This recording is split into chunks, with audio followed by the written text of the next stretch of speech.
Thank you so much, everyone. It's been a wonderful 3 days to be here with you, to sit and listen and learn the amazing work that BlindSA is doing in South Africa. My name is Perrykent Nkole, project lead and strategist for a project called Ports2Arms that I will speak about shortly. I'd like to start by acknowledging the presence of the Assembly President, and of course the Vice President, chairpersons in their various roles present, the BlindSA CEO, skills manager, and of course all members in attendance. And I think that on behalf of the African Alliance, Mr. President, would like to congratulate you for successfully holding the 77th General Assembly and for keeping time. And I think this is one of the few meetings that I have attended that time has been kept indeed. And thank you so much for your leadership and for setting a good example for all of us to follow with regards to organizing meetings. Thank you. Thank you. I would also like to begin by acknowledging and appreciating the wonderful work that BlindSA has been doing in South Africa towards promoting and facilitating the dignity and independence of blind and visually impaired South Africans. Your leadership in supporting and empowering the blind community across South Africa is indeed commendable, and I think you deserve a round of applause for your efforts. I did have a meeting last evening with Jace, and we discussed a range of issues, and among them was resource mobilization and fundraising.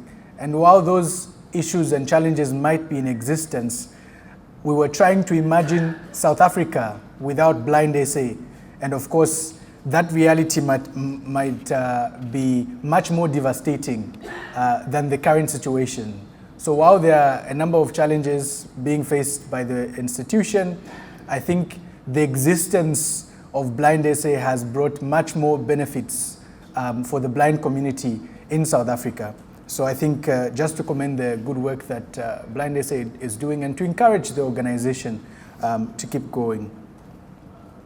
So the African Alliance, the organization I'm privileged to represent today, is an advocacy nonprofit that ensures underserved and ignored communities get dignified health.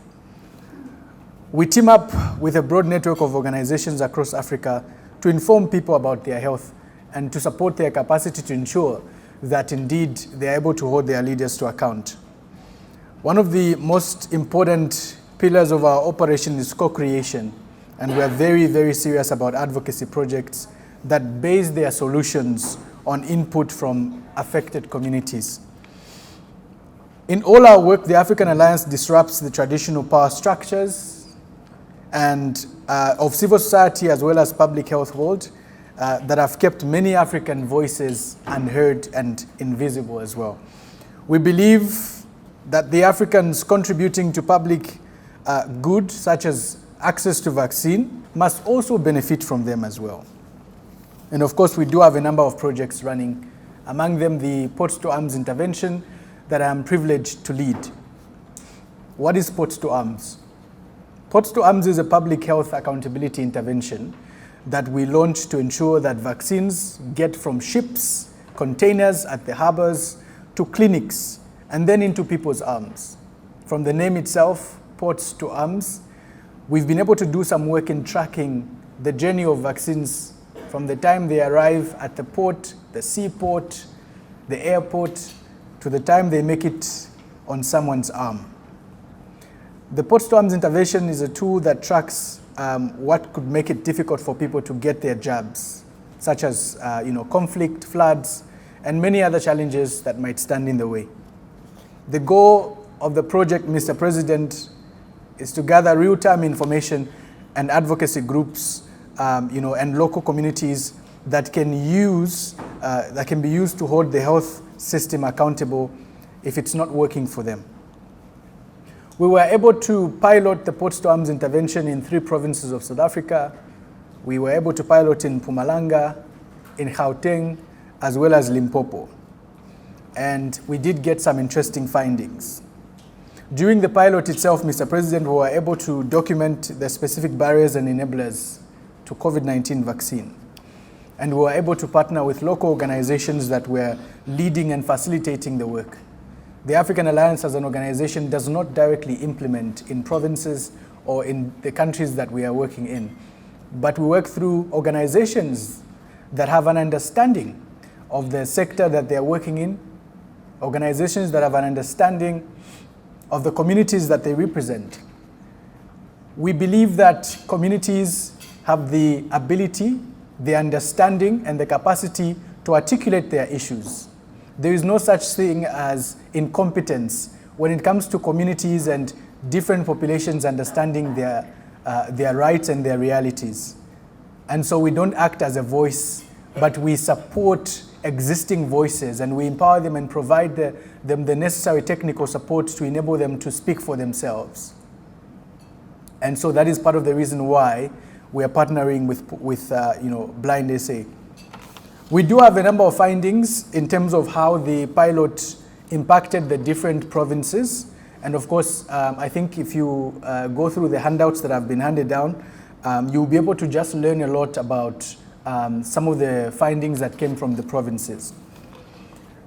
Before this meeting, we were able to have some interaction with some of the members here, and it was very interesting to note that despite the negative effects of the COVID-19 pandemic, we saw great commitment and leadership from individuals across South Africa who championed meaningful community-led engagement. One among many pandemic heroes of our time is a 35-year-old visually impaired man born in Tzwane, Limpopo, in Malati village. Diski Lebesi heads the Limpopo chapter for non-profit blind South Africans. He's based in Tzwane, and like everyone else, he says blind folks' lives were thrown in disarray when national lockdowns were put in place. Diski notes that some blind people were caught off guard when they couldn't use their usual clinics, and many didn't have access to the technology to help them navigate the online lockdown world, such as screen readers. There also could have been, as he said, more support from community workers to make transition easier.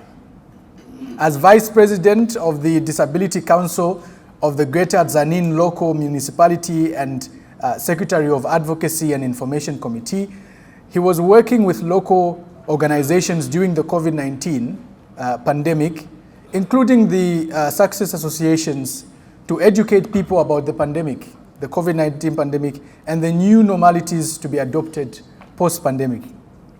He spearheads efforts to provide donations in his community, which included food packages, hand sanitizers, and masks for prevention.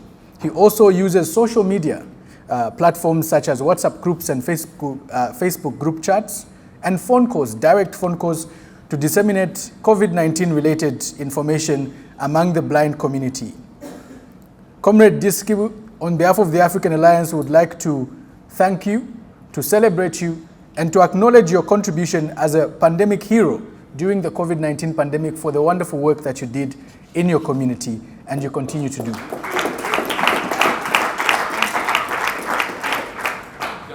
In Mpumalanga, Comrade Geoffrey Lebiani was advocating for the rights of persons with disabilities in different communities and raising awareness on COVID-19 related issues. He supported local efforts, sensitizing persons with disabilities about their rights, how they can take action, and to provide economic support for as many people had lost employment during the pandemic.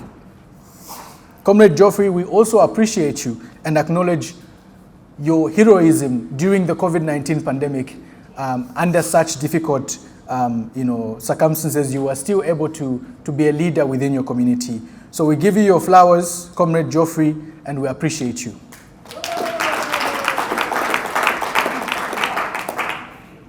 During the many stages of lockdown, Comrade Nancy Netsituni, I hope I have pronounced your last name right, she facilitated the provision of sunscreen distribution of, for people living with albinism, and provided mobility training for people who became blind at a later stage.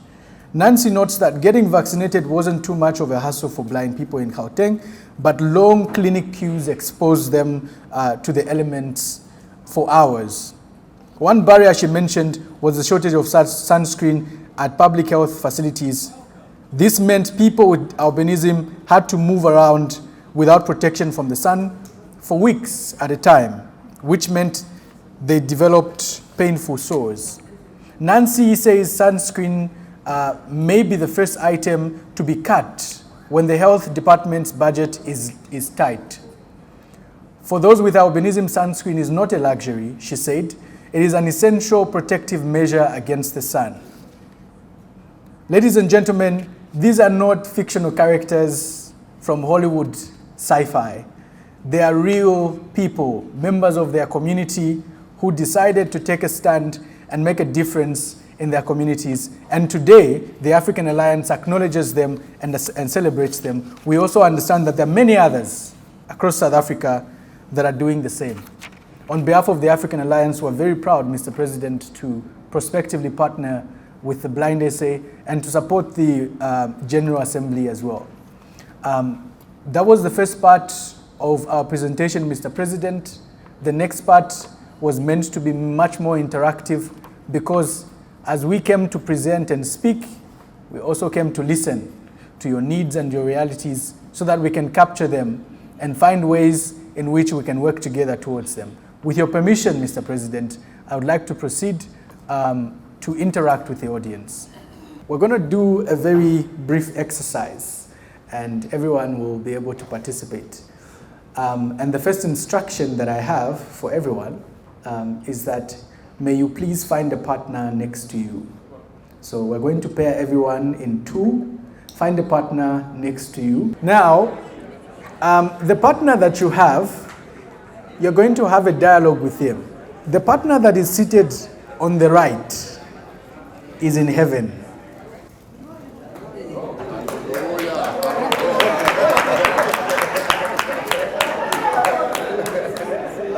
The partner, if I may have your attention, please. The partner that is seated on the left is in hell.